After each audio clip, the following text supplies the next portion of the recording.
मित्रों, मैं आचार्य दुर्गा प्रसाद शास्त्री आप सभी का स्वागत करता हूं आपके YouTube चैनल। जैसा कि हम यहाँ अलग अलग वीडियो बनाते हैं और एक टिप रहती है जो आपके प्रश्नों का जवाब रहती है। अगर आपके कोई सवाल हैं, चाहे वह पर्सनल सवाल हो, चाहे आपके व्यक्तिगत सवाल हो, चाहे घरेलू सवाल हो, चाहे इकोनॉमिकल सवाल हो, आप निश्चित हमें कमेंट बॉक्स में या तो हमारे नीचे दिए गए फ़ोन नंबर पर भेज सकते हैं। उन सवालों का उत्तर हम अपने वीडियो में अवश्य देंगे। चैनल को अगर सब्सक्राइब नहीं किया तो जरूर कर दीजिए और वीडियो लाइक अच्छे लगते हैं तो उसे लाइक शेयर कमेंट जरूर करिए। तो चलिए हम प्रारंभ करते हैं आज का राशिफल, लेकिन इसके पहले हम जानेंगे आज का पंचांग। और आज दिनांक मंगलवार है तो हनुमान जी को पहले वंदन करेंगे। मनोरजवम मारुततुल्य वेगम जतन्द्रियं बोधिमतां वरिष्ठं वातात्मजं वानरयूथ मुख्यं श्रीरामदूतं शरणं प्रपद्ये। भगवान हनुमान जी को वंदन कर और शुरू करेंगे हम आज का पंचांग। आज विक्रम संवत 2079 शक संवत 1944 बी संवत 2548। दिनांक की बात करें तो 12 जुलाई 2022 और मंगलवार का दिन है। उत्तर दिशा में यात्रा के लिए वर्जित होता है। आषाढ़ शुक्ल पक्ष की आज त्रयोदशी तिथि है और जो पूरे दिन रहेगी, और खास तौर पर नक्षत्र जो है आज मूल रहेगा 23:18 तक। इसके बाद पूर्वाषाढ़ा नक्षत्र की शुरुआत होगी। योग ब्रह्म रहेगा 12:44 तक और इसके बाद ऐन्द्र योग की शुरुआत होगी। आज जो है विष्टिकरण रहेगा और जो 14:03 तक, इसके बाद बालवकरण की शुरुआत होगी। राशि की बात अगर करते हैं तो धनु राशि में चंद्रमा रहेंगे, यानी भड़ पध अक्षर पर नामकरण किया जाएगा। जो जातक आज जन्म लेंगे उनका, जो बच्चे आज जन्म ले रहे हैं अथवा जिनका जन्मदिन है अथवा मैरिज एनिवर्सरी दिन है, उन सभी को हमारे चैनल के परिवार की तरफ से खूब खूब हार्दिक शुभकामनाएं। भगवान हनुमान जी आपके जीवन में ऐश्वर्य भर दें, यही हमारी प्रार्थना। चलिए दर्शक मित्रों, आज एक बात और हो रही है कि जिस तरह से 14 तिथि का क्षय है, लेकिन जैन चतुर्मास जो प्रारंभ होता है वो आज से शुरू हो जाएगा। जैन मुनि लोग आज से चतुर्मास का प्रारंभ करेंगे, जबकि सन्यासी लोगों का चतुर्मास वह पूर्णिमा के बाद होता है। शनि महाराज आज वक्री गति में जाएंगे मकर राशि में, जो 14:50 पर होगा। शनि अभी कुंभ राशि में थे और कुंभ राशि से वे वक्री होने वाले हैं और वक्री होके हुए मकर का परिणाम देंगे, यानी मकर राशि में पुनः लौट रहे हैं। इसका भी फल हम आपको बताएंगे। तो चलिए हम अब शुरू करते हैं कि आज का राशिफल। मेष राशि से प्रारंभ करते हैं। अलई अक्षरों से जिनका नाम प्रारंभ होता है उनके लिए आज आपका उत्साह बढ़ा रहेगा, कामकाज भी बढ़ा रहेगा, लेकिन जमीन मकान के कुछ प्रश्नों का सॉल्यूशन नहीं हो रहा है, उसकी वजह से आप थोड़ा परेशान हैं। संतान संबंधी चिंताओं में राहत मिलेगी। शेयर बाजार या अन्य बाजारों से जरा दूर रहने की जरूरत है। उपाय के तौर पर भगवान हनुमान जी के मंदिर में एक फल चढ़ाकर दिन की शुरुआत करें, अच्छा दिन रहेगा। चलिए अब हम जानते हैं वृषभ राशि। वृषभ राशि वाले जातकों के लिए सामान्य रूप से समय बढ़िया है। पति पत्नी का संबंध अच्छा रहेगा। साझेदारी में जो काम कर रहे हैं वहाँ भी ठीक ठाक दिखाई देता है। कुटुंब और परिवार के बीच थोड़ा तालमेल कम हो ऐसा लग रहा है। शादी संबंधी की बातें पुनः आएंगी। विद्यार्थियों के लिए समय सुंदर और बढ़िया है। यात्रा वगैरह आप जा सकते हैं। विदेश यात्रा का काम आपका पूर्ण होगा। उपाय के तौर पर अगर देखें तो आप चावल का दान गरीब को करके दिन की शुरुआत करें, अच्छा दिन रहेगा। मिथुन राशि वाले जातकों की बात करें तो आपके लिए सामान्य रूप से समय सुंदर है।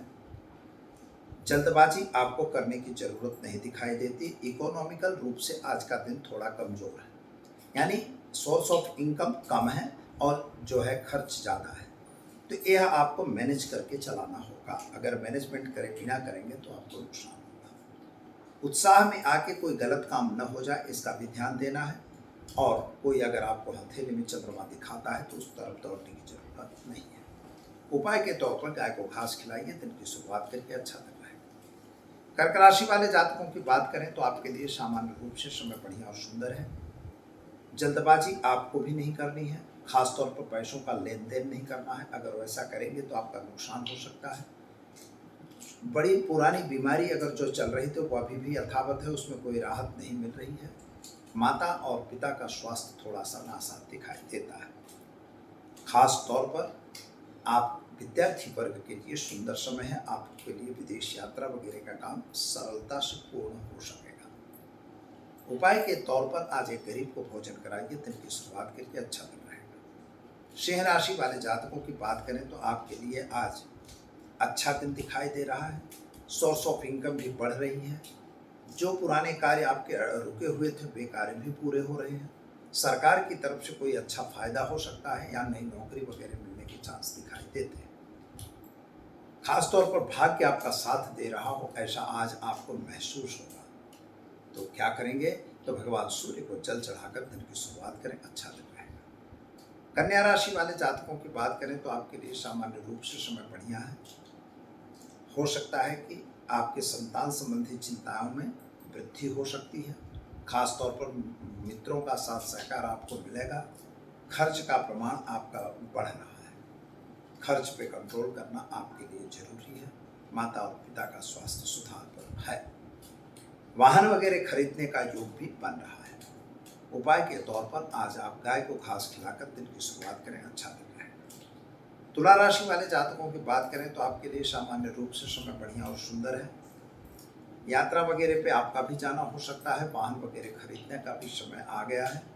शायद यह भी हो सकता है कि कुछ नए काम आप कर सकते हैं। धार्मिक प्रसंग आपके घर में भी होगा।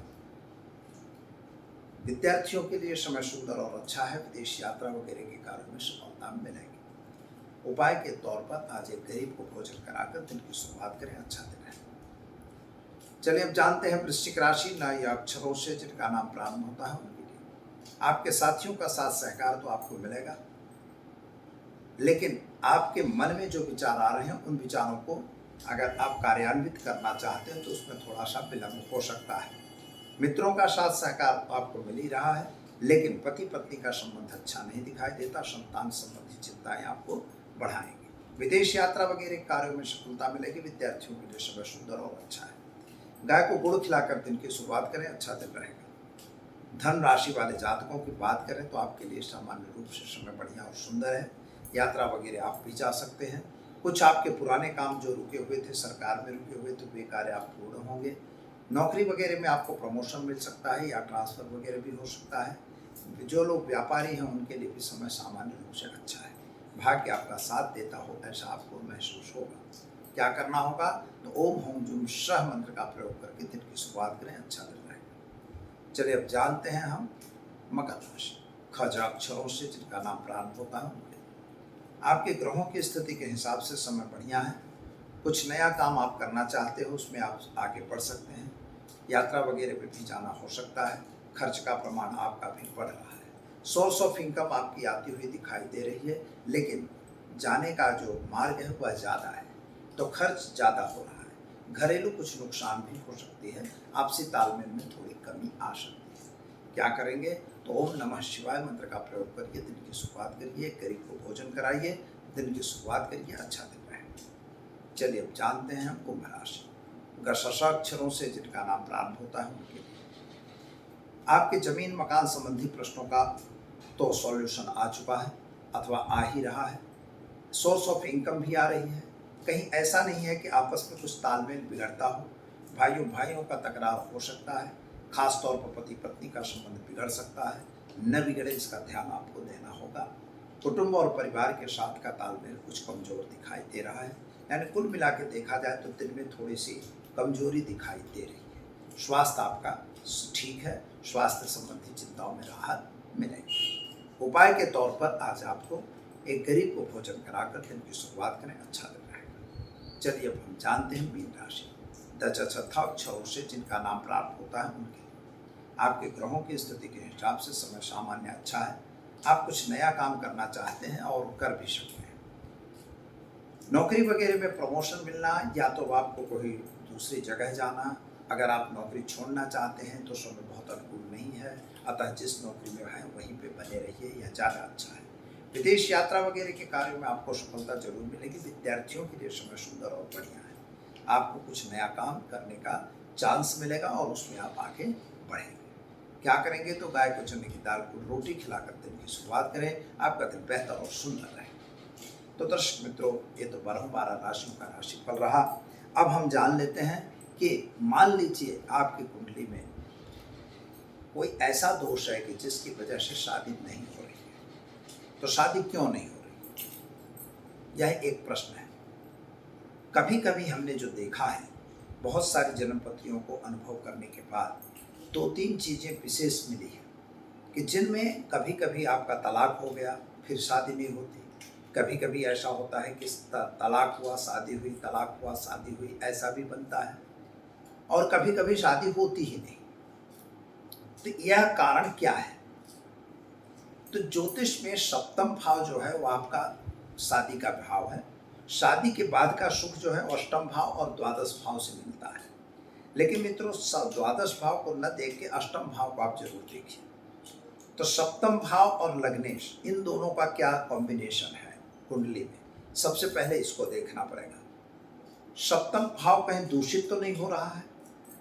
जैसे कोई क्रूर ग्रह मंगल है, शनि है, राहु है, केतु हैं, इनकी दृष्टि में तो नहीं जा रहा है। कहीं सप्तम भाव पे सूर्य तो नहीं बैठा है, वहाँ पर कहीं चंद्रमा अकेला तो नहीं बैठा है, आसपास में कोई ग्रह ना हो। ये बहुत से कारण। गुरु भी कभी कभी, गुरु को भी कहते हैं स्थान हानि करो जीव। मान लीजिए कि शनि के घर का गुरु है, बुध के साथ गुरु बैठा है, तब भी ऐसी स्थिति का निर्माण होता है। उनकी शादी विलंब से होती है, अथवा तो शादी होने में देर लगती है, और यह स्थिति जरूर निर्माण होती है। अगर अष्टम भाव दूषित हो गया, द्वादश भाव दूषित हो गया, लग्न लग्नेश का संबंध दूषित हो गया, तो मित्रों उनका क्या होगा? तलाकनामा बनता है। शादी किए, बोले अब तलाक करेंगे। अरे तुम शादी ही क्यों किए जब आपको तलाक ही करना था? पर नहीं, लोग करते हैं, फिर छोटी छोटी सी बातों को लेके और तकरार बनती है, क्योंकि ऐसे ग्रह बैठे होते हैं कि जो आपको तकरार करने पर मजबूर कर देते हैं और आपकी तकरार बनती ही है। मान लीजिए आपकी कुंडली में कहीं भी शुक्र के साथ मंगल की युति बन गई, तो ऐसी स्थिति में लड़ाई होना ही होना है, कोई रोक नहीं सकता। और ये लड़ाई कभी कभी अलग होने तक की नौबत ला देती है। तो ये हमें देखना होता है कि कुंडली में क्या चीज है। कहीं सूर्य राहु का ग्रहण हो गया, कहीं चंद्रमा राहु का ग्रहण हो गया, तो ये सब स्थितियां आपकी कुंडली में विवाद की स्थिति को पैदा करती हैं। तो हमें यही देखना होगा कि आपकी कुंडली में ऐसा कुछ तो नहीं है। अगर है तो उसकी आप शांति करवाइए, एक महामृत्युंजय का जप करवा दीजिए, अथवा तो उसके साथ आप लघु रुद्र वगैरह करवा दीजिए। इसके अतिरिक्त जो उनके दोष हैं, जैसे ग्रहण है, शापित है, तो इनकी आप शांति करवाइए, इन दोषों का जप करवाइए। ऐसा करने से कुछ शांति मिलती है। 100% नहीं होता, लेकिन फिर भी अबाउट 80% अच्छा होता है। कुछ लोग ऐसा कहते हैं कि भैया ये मंत्र तंत्र करना बेकार है, झूठ है। ऐसा नहीं, उनके लिए हमें इतना ही कहना है कि जो आप कर रहे हो वह भी एक मंत्र तंत्र का ही भाग है। सपोज आपको हमने कहा कि भैया रुद्राक्ष पहन लो, या हमने आपको कहा कि भैया ये एक रत्न पहन लो, तो ये जो चीज़ें हैं तो ये भी तो एक मंत्र तंत्र के आधारित हैं। है वनस्पति, नो डाउट, लेकिन इसको क्यों लेना, किस मुहूर्त में लेना, किस प्रकार से पहनाना, यह चीज़ें जो हैं वह भी उसी का एक भाग है। पर ऐसा होता है कि आज का जो समाज है उस समाज में कुछ ऐसी कुरीतियाँ बन गई हैं कि मतलब कुछ न करो, बस हम जो कहें वो करो, वो सब ठीक हो जाएगा। और हुआ नहीं, आपके पास उदाहरण है कि कितने ठीक हुए, कुछ भी नहीं होते। लेकिन इसकी शांति करके आप अपने घर में, जैसे गण दोष बन रहा है, कहीं भ्रुकुट दोष बन रहा है, तो इन दोषों का भी शांति करवानी चाहिए। जो शांति विधान वैदिक रीत से बताए गए हैं, वैदिक पद्धति से करवाना चाहिए। कोई यंत्र तंत्र मंत्र की बात नहीं होती, और कोई ऐसा नहीं है कि भाई कोई गलत काम करना है, लेकिन जो आप करेंगे उससे आपको राहत अवश्य मिलेगी। तो दर्शक मित्रों, अगर शादी नहीं हो रही है तो पत्नीम मनोरमाम देह मनोवृत्तानुसारिणीम ताड़िम देव संसार सागर से क्रोधमाम, इस मंत्र का जप करिए। और लड़कियां ओम क्लीं कात्यायनी महामाये महायोगी नित्यश्वरी नंदगोप स्वम देवम पतिम लक्ष्मी कुलते नमः क्लीं ओम इस मंत्र का जप करेंगे। आप ऐसा करते हैं तो निश्चित तौर पर 3 महीने में आपकी शादी फिक्स होगी। वीडियो कैसा लगा? अगर अच्छा लगा तो उसे लाइक शेयर कमेंट जरूर करें। चैनल को सब्सक्राइब करें। आचार्य दुर्गा प्रसाद शास्त्री को दीजिए इजाजत।